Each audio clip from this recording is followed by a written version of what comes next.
The grandpa held the jar of honey so that all the family could see them, dipped a little into it, and drizzled honey on the cover of a small book. The little girl had just turned 5. "Stand up, little one," she cooed. "Did this for your mother, your uncles, and your older brother, and now you." Then he handed the book to her. "Taste." She dipped her finger into the honey and put it in her mouth. "What is that taste?" the grandpa asked. The little girl answered, "Sweet." Then all of her family said in a single voice, "Yes, and so is knowledge, but knowledge is like the bee that made the sweet honey. You have to chase it through the pages of a book." The little girl knew that the promise to read was at least hers. Soon she was going to learn to read. Tricia, the littlest girl in the family, grew up loving books. Her school teacher mother read to her every night. Her red-headed brother brought his books home from school and shared them. And whenever she visited the family farm, her grandfather or grandmother read to her by the stone fireplace. When she turned 5 and went to kindergarten, most of all she hoped to read. Each day she saw the kids in the first grade across the hall reading, and before the year was over, some of the kids in her own class began to read. Not Tricia. Still, she loved being at school because she could draw. The other kids would crowd around her and watch her do her magic with the crayons. "In the first grade, you'll learn to read," her brother said.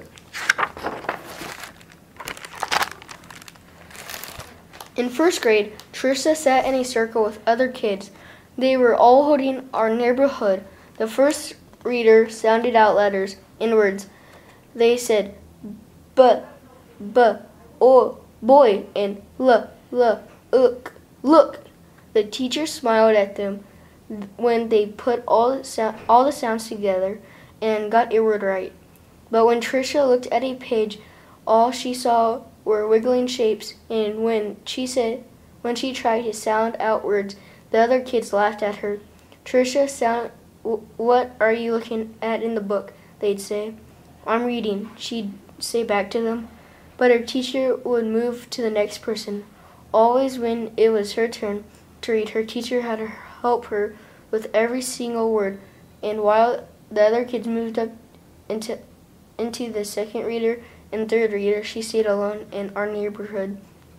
Tricia began to feel different. She began to feel dumb. The harder words got for the little girl, the more and more time she spent drawing.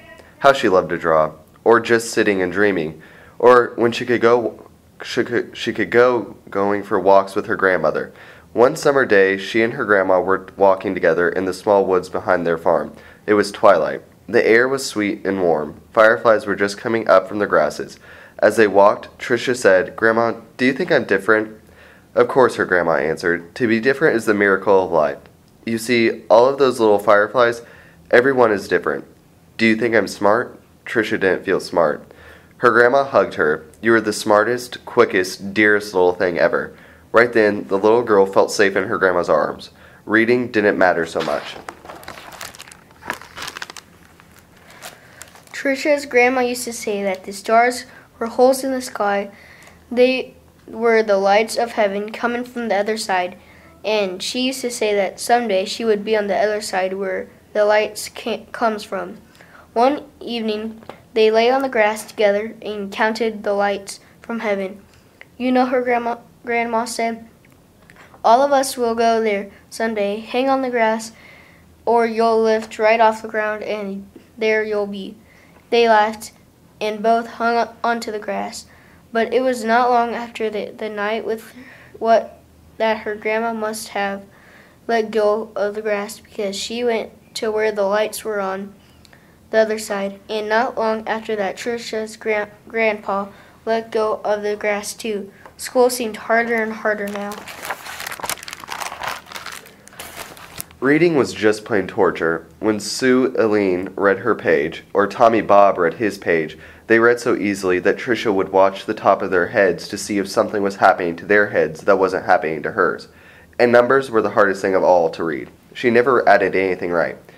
"Line the numbers up before you add them," the teacher would say. But when Tricia tried, the numbers looked like a stack of blocks, wobbly and ready to fall.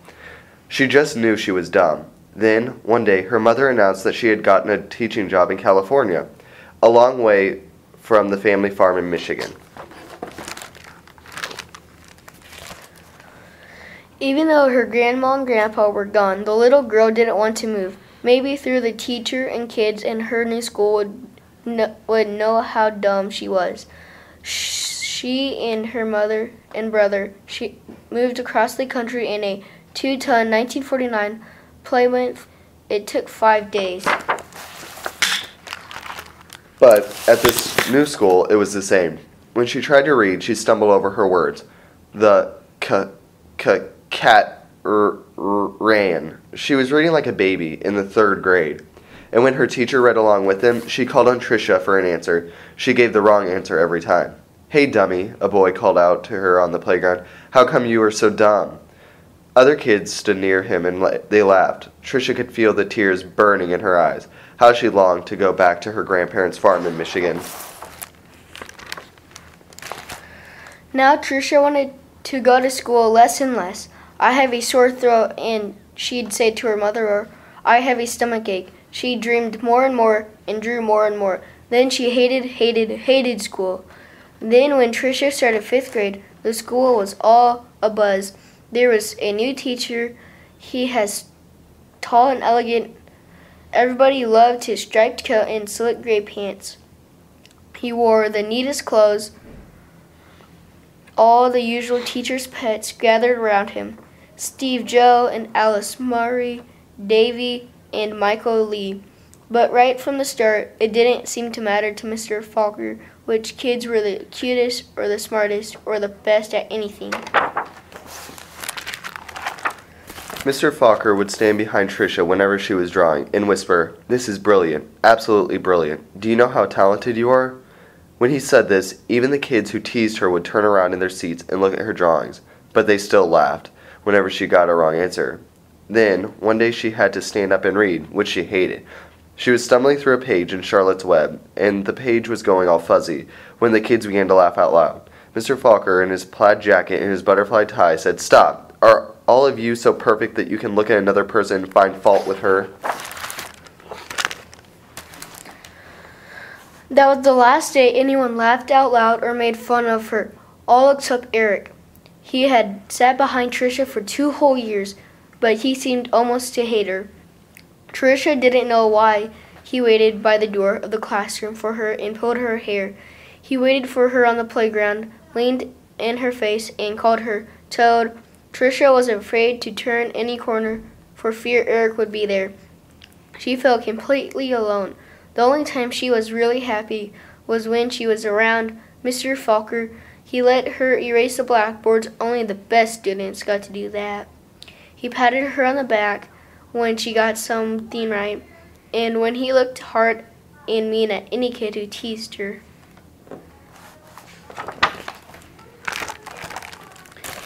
But the nicer Mr. Falker was to Tricia, the worse Eric treated her. He got all the other kids to wait for her on the playground or in the cafeteria or even in the bathroom, and to jump out and call her stupid or ugly. And Tricia began to believe them, and she discovered that if she asked to go to the bathroom just before recess, she could hide under the inside stairwell during the free time and not have to go outside at all. In that dark place, she felt completely safe. But one day at recess, Eric followed her to her secret hiding place. "Have you become a mole?" He laughed and pulled her out into the hall and danced around her. "Dumbbell, dumbbell, my goatee old dumbbell." Tricia buried her head in her arms and curled up in a ball. Suddenly she heard footsteps. It was Mr. Falker. He marched Eric down to the office. When he came back, he found Tricia. I don't think you'll have to worry about that boy again," he said softly. "What was he teasing you about, little one?" "I don't know," Tricia shrugged. Tricia was sure Mr. Falker believed that she could read. She had learned to memorize what the kid next to her was reading, or she would wait for Mr. Falker to help her with a sentence. Then she'd say the same thing that he did. "Good," he would say. Then one day, Mr. Falker asked her to stay after school and help wash the blackboards. He put on music and brought out little sandwiches as they worked and talked. All at once he said, "Let's play a game. I'll shout out letters, and you write them on the board with the wet sponge as quickly as you can. A, he shouted. She wiped a watery A. 8, he shouted. She made a watery 8. 14, 3, D, M, Q, he shouted. He shouted out many, many letters and numbers. Then he walked up behind her, and together they looked at the board. It was a watery mess. Tricia knew that none of the letters or numbers looked like they should. She threw the sponge down and tried to run. But Mr. Falker caught her arm and sank to his knees in front of her. "You poor baby," he said. "You think you're dumb, don't you? How awful of you to be so lonely and afraid," she sobbed. "But little one, don't you understand? You don't see letters or numbers the way other people do. And you've gotten through school all this time and fooled many, many good teachers." He smiled at her. That took cunning and smartness and such bravery. Then he stood up and finished washing the board. "You're going to change all that, girl. You're going to read, I promise you that." Now, almost every day after school, she met with Mr. Falker and Miss Plessy, a reading teacher. They did a lot of things she didn't even understand. At first she made circles in sand, and then big sponge circles on the blackboard, going from left to right, left to right. Another day she flicked letters on a screen, and Tricia shouted them out loud. Still, other days she worked with wooden blocks and built words. Letters, letters, letters, words, words, words. Always sounding them out, and that felt good. But, though she'd read words, she hadn't read a whole sentence, and deep down she still felt dumb. And then, one spring day, had it been 3 months or 4 months since they had started, Mr. Falker put a book in front of her. She'd never seen it before. He picked a paragraph in the middle of a page and pointed at it. Almost as if it were magic, or as if life poured into her brain, the words and sentences started to take shape on the page as they never had before. She marched them off too. Slowly she had read a sentence, then another, and finally she'd read a paragraph, and she understood the whole thing. She didn't notice that Mr. Falker and Miss Plessy had tears in their eyes. That night, Tricia ran home without stopping to catch her breath.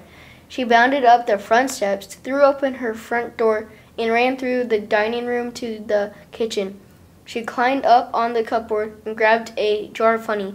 Then she went into the living room and found the book on a shelf, the very book that her grandpa had shown her so many years ago. She spooned honey on the cover and tasted the sweetness, and said to herself, "The honey is sweet, and so is knowledge. But knowledge is like the bee who made the honey. It has to be chased through the pages of a book." Then she held the book honey and all close to her chest. She couldn't feel tears roll down her cheeks, but they weren't tears of sadness. They were happy, so very happy. The rest of the year became an odyssey of discovery and adventure for the little girl. She learned to love school. I know because that little girl was me, Patricia Polacco. I saw Mr. Falker again some 30 years later at a wedding. I walked up to him and introduced myself. At first, he had difficulty placing me. Then I told him who I was, and how he had changed my life so many years ago. He hugged me and asked me what I did for a living. "Why, Mr. Falker," I answered, "I make books for children." "Thank you, Mr. Falker, thank you."